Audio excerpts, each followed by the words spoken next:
শারমিন, আমি আপনার 3 জেলায় যারা ডিসি ছিলেন তারা এখন আর ডিসি নাই, তাদের প্রমোশন হয়েছে, তারা যুগ্ম সচিব হয়েছেন বা কিছু সিনিয়র সচিব হয়েছেন, আমি ওইটা বলছি না।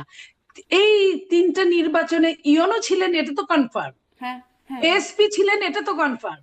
ওই এসপি রাই তো এসপি হয়েছে, ওই ইয়নোরাই তো ডিসি হয়েছে। কিংবা ডিসির সাথে যে এডিসি থাকে, ডিসির সাথে যে এনডিসি থাকে, তারাও তো নির্বাচনের অংশ। ডিসি কি রিটার্নিং অফিসার একাই নির্বাচন করে? তাই সে তো তার পরিষদকে নিয়ে নির্বাচন করে, ওই পরিষদের মধ্যে থেকে কিন্তু ডিসিএসপি হয়েছে। তাহলে ওই পরিষদের মধ্যে থেকে যদি ডিসিএসপি হয়, এবং আওয়ামী লীগের শাসনামলে 15.5 বছরে প্রায় 10,30,000 লোক চাকরি পেয়েছে, এই মানুষগুলোর মধ্যে আওয়ামী লীগ যেমন 2 বছর আগে থেকে 3 বছর আগে থেকে নির্বাচনের তারা কিন্তু মাঠ জরিপ করতো এই অফিসারদের, তাদের 14 গোষ্ঠীর খবর নিত, যে কেউ বিএনপির আছে কিনা, জামাতের আছে কিনা, বা অন্য কোনো দলের আছে কিনা। যদি না থাকে, একদম পিওর ব্লাড দিয়ে আওয়ামী লীগ নির্বাচন পরিচালনা করিয়েছে। তাইলে ওই জায়গায় এখন আপনি এখন কি উচিত পিওর ছিল। ব্লাড খুঁজছে? এখন কি হ্যাঁ, পিওর ব্লাড খুঁজছে? এখন কি পিওর ব্লাড খুঁজছে? মানে আওয়ামী লীগ বাদ, এখন ব্লাড খুঁজে খুঁজে এখন আওয়ামী লীগ সরকার বাদ দেওয়া যদি হচ্ছে। সরকার যদি খুঁজে থাকে, তাহলে জামাতের কিছু পিওর ব্লাড খুঁজতে পারে। বিএনপির এখানে কোনো অবস্থান নাই, আর জামাতের এত লোকও নাই, হুম। এত লোকও নাই যে এই জায়গায় আপনার বিট করবে। শুধুমাত্র সিটি ব্যাংকে অ্যাকাউন্ট থাকলেই করতে পারবেন গুগল পে, তাই অ্যাকাউন্ট খুলুন আজই। সো তাহলে তাহলে কি হয়েছে? তাহলে আপনার ওই জামাতের সাথে আওয়ামী লীগের একটা আন্ডারস্ট্যান্ডিং আছে গোপনে। সেই আন্ডারস্ট্যান্ডিং এ যাহা জামাত তাহাই আওয়ামী লীগ এখন কাজ করছে। কারণ জামাত দেখেন সারা বাংলাদেশে আপনার এই 5ই আগস্টের পরে কয়টা মামলা করছে।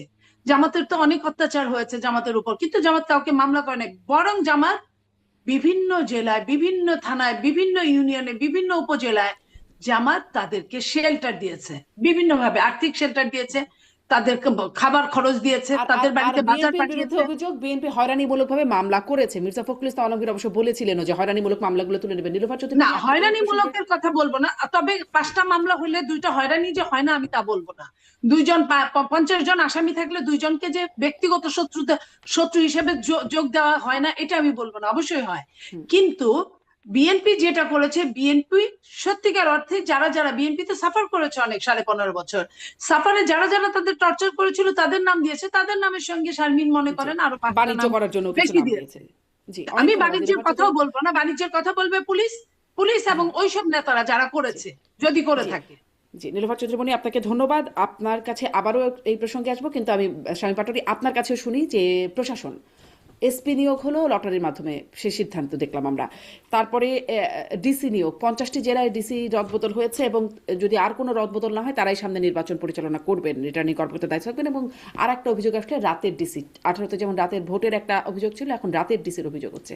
আচ্ছা, প্রশাসনের এই রদবদল নিয়োগ আপনি কিভাবে দেখছেন? সমস্যাজনক? এটি কোনো শঙ্কা তৈরি করবে, সমস্যা এটা তৈরি কোনো করবে? সমাধান করবেন না আর কি। প্রথম কথা হচ্ছে যে প্রশাসনে তো 17 বছর বা 16 বছর ধরে আওয়ামী লীগের একটা সাজানো ছক ছিল। এটাকে পুরোপুরি রিমুভ করে দেওয়া সম্ভব না। তবে তারা সুষ্ঠু ভোট করতে পারবে, এই লোকগুলো বেছে বের করা খুব কঠিন কোনো কাজ না। সরকার যা চাবে প্রশাসন তাই করবে। সরকার যদি সুষ্ঠু ভোট চায়, প্রশাসন সুষ্ঠু ভোট করে দেবে। সরকার যদি পক্ষপাত দুষ্ট ভোট চায়, তাহলে প্রশাসন কিছুটা পক্ষপাত দুষ্ট ভোট করে দেবে। আর প্রশাসনের একটা লং ক্যারেক্টার আছে, তারা সব সময় যে ভোটে দেখে যে জয়লাভ করবে